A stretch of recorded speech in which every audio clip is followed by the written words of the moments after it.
Hey, what's up guys, this is Oakley, and we're actually going to be on Empire, so pretty exciting. I know you guys have waited for me to play this title. Now, I've been playing a couple games in the background just to get myself acquainted with how the game works. Of course, it's similar to Napoleon, but again, a little different, just because some of the gameplay, the units, it all behaves differently. But then again, we are still in the age of musket. And yeah, it's pretty cool. So anyways, let's go over the armies first. So I chose Poland, Lithuania just because I remembered they had some badass cavalry. So my build right now, there were no rules for this battle, so I was expecting a lot of artillery, and I decided to go for sort of a good mix of troops with some good heavy cav. So riflemen, riflemen, riflemen, and then, or that's 2 militia actually. So those are going to be my cannon fodder. Hold up this front. Then I have one of these 24-pound foot artillery. Another one moving up to the center of the battlefield, and then another meat shield militia unit. 2 of these line infantry both have been upgraded, and over here I have 1 more line infantry, so not too many of those guys. Here is going to be the core of my expenditures. We'll take a look at this right now. 2 light dragoons, 2 Uhlans, and then over here, this is where the real money has been sunk. This is going to be probably the most badass unit of the entire game, the Winged Hussars. So these guys are some really epic cavalry, very, very strong on the charge. Very heavy cavalry. So I'm going to be moving up. My ally over here, he brought 4 Coldstream Guards and then 4 of these guard units, and then he has 4 of these 24-pound foot artillery, and then of course a general unit. So my allies were probably pretty new to the game. You'll see they don't have the best tactics, but it was a fun game nonetheless, and especially with these no-rule battles, you do get some good use of artillery. So anyways, they're going to be camping up here. This player has a lot of infantry backed up by actually a lot of cavalry too. Some of it is here, and they have even more of the cavalry split over here. And what they've done is they've kind of taken a defensive approach. They're splitting up their artillery batteries, 1 in the center, 1 here, and then another grouping over here in this position. He's going to be moving up. What I've decided to do is with my own artillery, I position these guys out of range of his artillery. And what you can tell your artillery to do is target the ground. So while these guys were out of range, I targeted a little bit in front of them, and then the shots bounced and started killing his men. That's going to provoke this giant monster into battle. And yeah, I'm getting ready to absorb this assault. And these units right here, he can't actually see them, I believe. Yeah, these guys are hidden, so he doesn't quite know what he's walking into. And it looks like, at least from his perspective, he should be able to run over my guys. Anyways, he decided to charge at my artillery here, and then decided it would be best to run back because I had too many support troops, my dragoons here. But still, we're going to get off some parting shots at his hussars. So yeah, that'll kill a couple guys, and I did shoot some of them on the way in. So it probably was best for him to retreat. I would have just cut him up with all these units. Another nice thing about these light dragoons is they can charge up real quick and send off volleys. So that's why I brought these guys for mobile support. I'm going to be bringing them actually over here to support this side of the battlefield. Anyways, he's moving up with a lot of infantry, so my artillery here are getting ready to fire into them, but the closer they get, the more I'll be able to use just my, let's get right here. Boom, the more I'll be able to use that canister shot, so that should be probably the next volley. Anyways, I'm going to be repositioning myself, falling back. He's just taking a lot of shots. His guys are, they should be running first and foremost. Okay, here we go. They're walking, so a bit of a blunder on his part. He should be moving in with more support from these troops. It's going to leave them vulnerable, especially to my forces here coming on the side. And look at this, I have more of these light dragoons coming in. Actually, these are the Uhlans. So I decided to all-out charge into his men. I didn't think he'd be skilled enough to deploy the square. It looks like I was right. So a pretty good charge into his men. It's going to drop him down pretty far. Canister shot, like I was saying, to take out more of his men. And this is just all in an effort to bide more time. Coming in with more of these guys from the side. Poland, Lithuania definitely has some really nice uniforms. They're looking very sweet. So I'm going to continue to engage with his men, tie him down. He's deploying 2 versus 1 against my riflemen. Probably not a very good move, especially in their deployment right here. He's not going to get off too many shots, and these guys should be running. There you go. So he's going to be chasing them off, and his cavalry is going to countercharge against my guys. I had told my dudes to deploy their spikes, but they decided to reload instead. So I'm going to countercharge with my Uhlans, try and hold them down. And yeah, I have canister shot into those guys. And now look at this, we're going to get, let's watch these light dragoons as they move up. They're going to get some shots right there over the heads of my infantry into his men. The rest on this side I don't think got their shots off, so they're going to be positioning themselves. Boom, there you go. That's what's nice about having these guys. Also, they are sort of a head and a horse above the rest of the men, so you can actually have them shoot safely above your own men. And it's going to effectively shatter the Austrian Hussars who came in here. Now he does have more of them who I'm trying to intercept with my Uhlans. Uhlans are pretty cheap infantry that I'm kind of just throwing into the fight just to tie down his men. And yeah, this canister shot is just tearing through his men, so he's going to try and get some volleys off, but I'm going to intercept this with my line infantry. And these light dragoons are now going to be able to form up and shoot at these guys. And these Uhlans are going to try and intercept these forces, but every shot of that canister is just going to go ahead and take a huge bite out of his forces. And I think we're going to get another volley off. No, these guys are going to go ahead and retreat. So the prospects of this unit's survival is not looking good, especially with that charge. It'll go ahead and stop them from shooting at my men. He's going to redeploy, and that's when I'm going to get some more volleys off. I actually decided to retarget because I knew he was engaged, and more of his infantry are getting sent into the fight. Additionally, my troops over here are going to try provoking this battle. Again, I'm out of cannon range, but I'm going to target in front of his infantry. Over on this side, my light dragoons are walking right into this fight. I was waiting for that volley to get off, and then I charged right into it. So that's something you got to be aware of, is your friendly fire. So that's why I'm retargeting these cannons, not having everything shoot into here.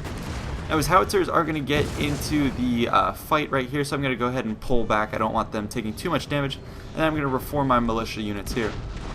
His own guys here who are trying to engage with my riflemen, not being very effective. My riflemen are faster than him, and I can just fall back and re-engage.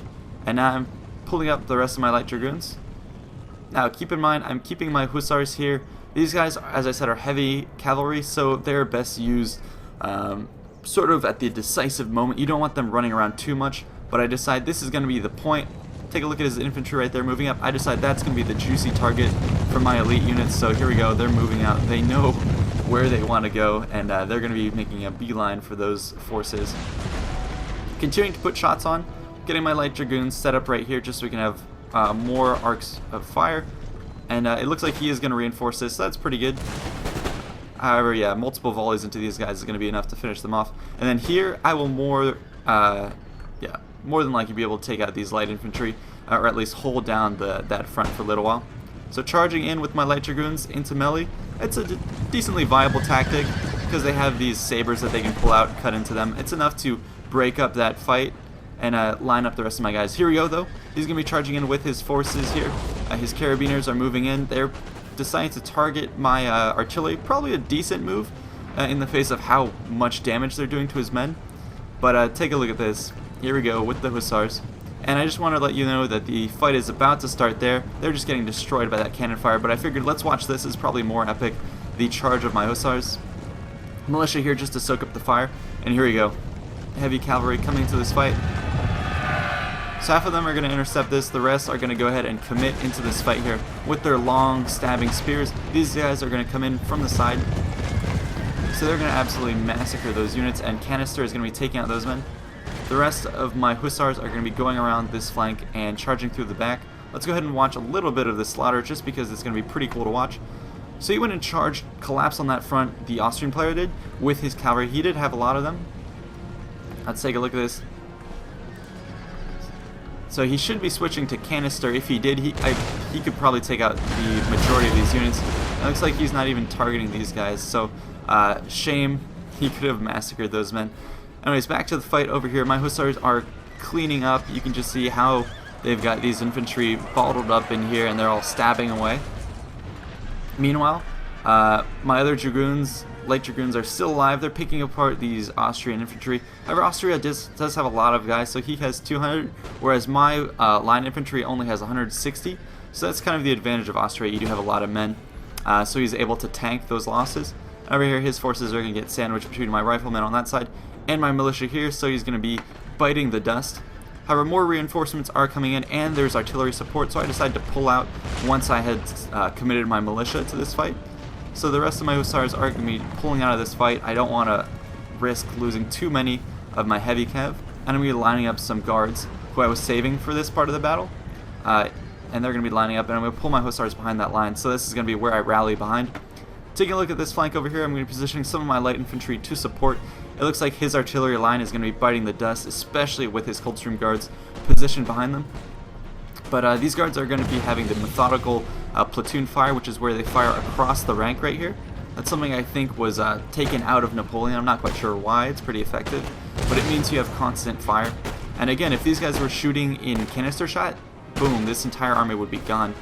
But it looks like we're going to be wrapping up this flank. I was scared of a cavalry attack, so I formed up a square and continued to put on supporting fire. Yeah, both these players were... Wow. Both of these players were relatively novice players, and that was actually some of the grenades from the Grenadiers, so they're not really forming up in square. But anyways, it makes for a pretty epic battle. They're continuing to charge through, chase off my line. Pretty good attack supported by Jaegers and other guys right there, so that's a good move. And I pulled my cavalry back out of the line of fire, and he's going to be charging kind of right into the face of my guards. So here we go. They should be getting off some shots relatively soon. Oh, looks like he's going to charge right into my guards. Maybe not the best of moves, considering these guards actually have very good melee damage and defense. So I'm going to be pulling my Hussars through here. They're going to be chasing down those forces, and the rest of my guys are going to be pushing up here. His guys are now going to be routing, so that's it for this sector of the battlefield. And now my Hussars, my elite veterans, these guys are just so cool. I wish you could port some of these guys into Rome. These would be really sick units. Hopefully someone can make a mod that allows these guys to make a noble comeback. Anyways, they're going to be helping to crush these wings. So one of them deployed to finish those guys off. The rest are going to be coming in here, and we'll go back and watch that battle soon. But here we go, coming into the backs of these infantry. Just absolute slaughter taking place right there. The last one is going to be coming in, targeting the remainder of these Jaegers. So he is chewing into my militia, but these guard units are slowly picking them off and from the flank. Maximum efficiency right there. However, I do have to be wary of losing too many of these Winged Hussars, considering his artillery are now targeting this position. Over on this front, I'm targeting his general just because he sat him out here. So I'm like, alright, I'll take the free shots. And it looks like his guys here were just absolutely annihilated. I guess that's what you get when you face guards with platoon fire. They're just able to pick apart these forces. And I think eventually, it looks like he did switch some of his cannons to canister mode, so that's probably why you see all of these dead bodies here. And especially the supporting fire that I gave him, that definitely helped a lot. That's going to be wrapping up this flank. You have a couple other of these Austrian forces here and there that we're able to rally, but for the most part, we're going to be cleaning house. And here we go with the Hussars once again charging forward. He's continuing to commit his men into this fight, not giving up, although with Jaegers, I probably wouldn't charge them into melee against a land infantry. That's definitely not what you want to do. And it looks like we're going to get off, volley against these guys. Let's go ahead and hope these guys crouch. There we go. Boom, volley point blank into these Jaegers, but they look like they're going to be committed to this fight. So form up in the square. Usually that works in Napoleon for infantry fights. It helps you hold out longer, and it buffs up your infantry a little bit more. There you go. Countercharging into his Grenadiers. They're tired. My guys are tired as well, so the fight is going to be evening up a bit more in here. So you can see he's actually starting to take out a couple more of my Hussars, which is disappointing.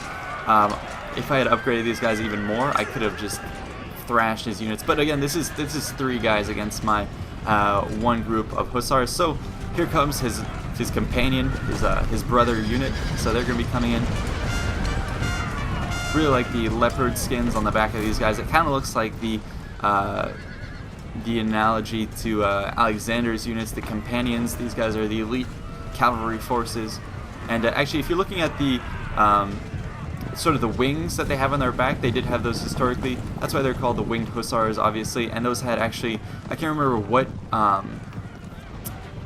what bird it came from, but those were actual plumes and feathers that they had on the back, and the cavalry were actually charged with maintaining those, and they rode with them into battle. And the effect they had was, of course, it makes these guys stand out. They look more ferocious, they look larger, and according to some sources that I've read, when they were charging through the wind, it made like a hissing, snapping sound, and that was actually had the psychological effect of scaring the cavalry that they were charging. So some cool things and cool history that these guys had. Very effective units. Anyways, I'm going to be continuing just one unit over here helping my ally out, just targeting his men. So we're going to be reforming. This line infantry is going to decide to square up. Maybe not the best move in the face of an entire line that's getting ready to fire at you. So let's go ahead and watch this. Actually, if I can click insert. Oh, nope, it's not letting me watch my men. Anyways, we'll just go ahead and watch my officers give the order to fire. Hopefully they'll be in range. Oh, looks like actually we're going to have some Hungarian Hussars coming in diamond formation. So pretty good counter charge, although I do get some parting shots against them. Also, the phrase "parting shot," I just realized what that was recently, or at least I looked it up. Parting shot actually is derived from Parthian shot, which you guys know is the act of when cavalry are retreating, they'll go ahead and shoot over their backs back at the enemy. So that's where you get that phrase "parting shot" comes from Parthian shot. So something interesting I just found out relatively recently, and it kind of makes sense. It clicked. So that's a little bit of info that I'll drop on you guys. But the battle is drawing to a close. Here my Winged Hussars are going to continue to just mop up this battle, engaging with his generals, so hopefully they won't take too many losses. I don't think they should. The general units in this game are not very good. But yeah, they're parrying right here. And hopefully with their spears they'll be able to take him out, although it looks like this guy is outnumbered 3-1 over here. Although, same can be said for the enemy here. So he's got 30 men and I have 13 men, but again, brothers in arms are still coming in. Looks like my guys are exhausted actually, so that's why they're losing more men. Although we did bring them down pretty significantly. There we go, I'm going to rout. But here comes another charge from my guys. So that's going to be enough to chase his own general units off. There we go. So the Hussars have not failed me in this game. And yep, there you go, that's going to be it for the battle. So I did not lose very many men, and I killed almost 1,200, so pretty good.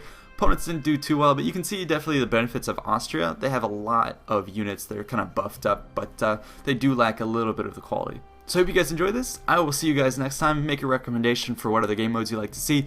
I do have another Empire game that's going to be coming up soon, so see you guys next time.